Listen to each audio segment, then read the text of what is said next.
Alhamdulillah, salatu wassalamu ala rasulillah, la hawla wa la quwwata illa billah wa ba'd. Ada pertanyaan? Ya. Assalamualaikum warahmatullahi wabarakatuh. Assalamualaikum. Orang suci tadi itu Ustaz, dia tidak mau makan binatang itu apakah karena makan daging itu terlalu mewah kayak itu mereka dulu, atau emang seperti itu yang sebagian seperti itu ya yang benar-benar mereka pantang makan makanan hewan-hewan itu.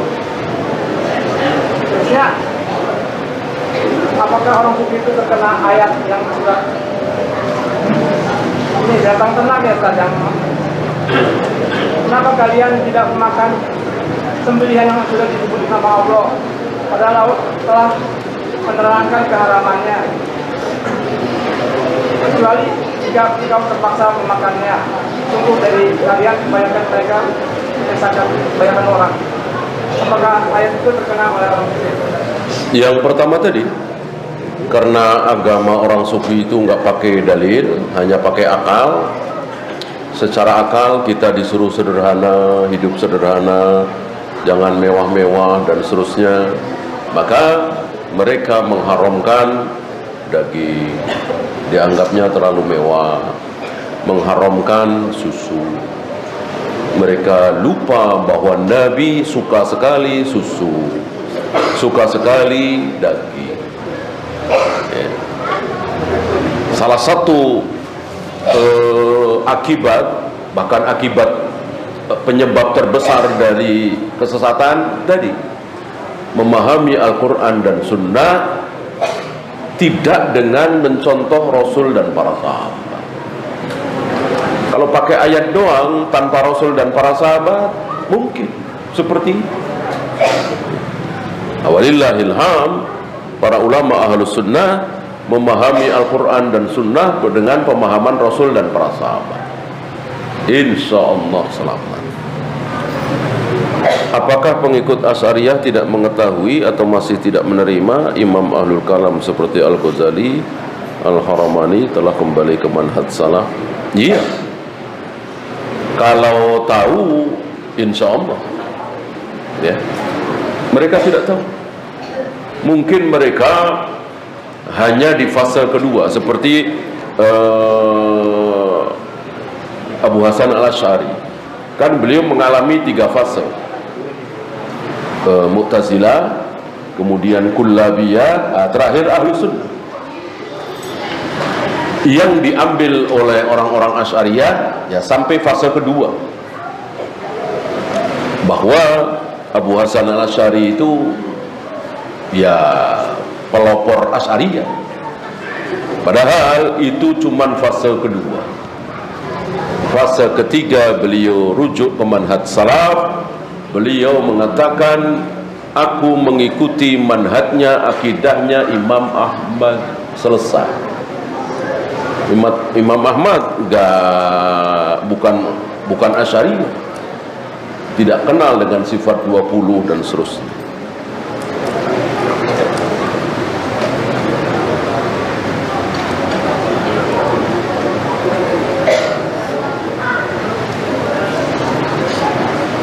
Bagaimana kalau kita lebih sering membantu kerabat dibanding memberikan uang lebih ke keluarga sendiri? Tentu dia tidak mengenal kaidah al-aham fal-aham. Memberikan kepada karib kerabat tentu bagus sekali. Kapan? Setelah anak istri kita terpenuhi.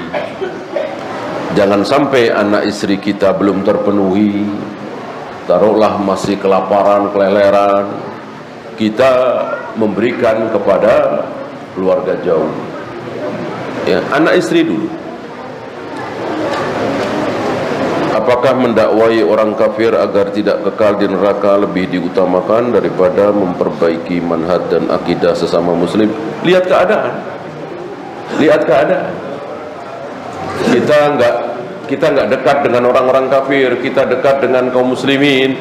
yang Asy'ariyah misalnya, yang Maturidiyah misalnya, ya tentu ini kita perbaiki bagi yang mampu, bagi yang siqah. Yang tidak ya sudah.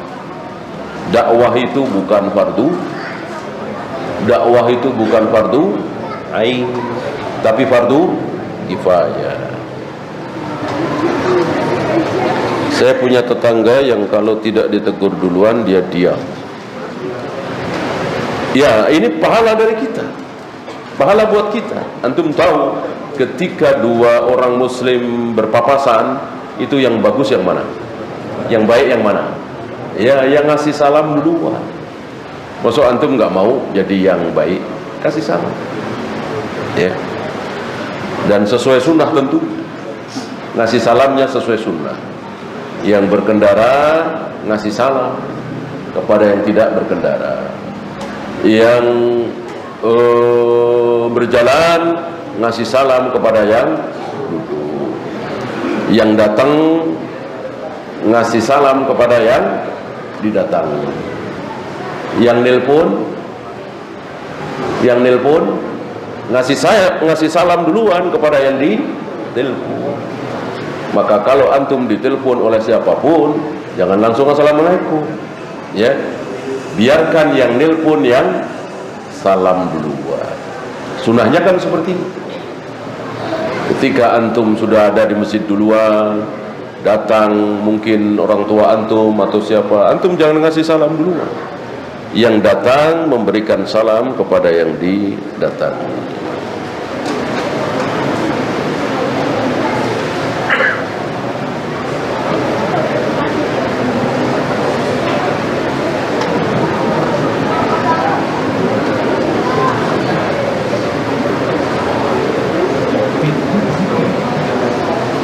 Bagaimana menggungkam Ruwaibidah yang mengartikan nama surat saja salah, tidak diketahui siapa salafnya?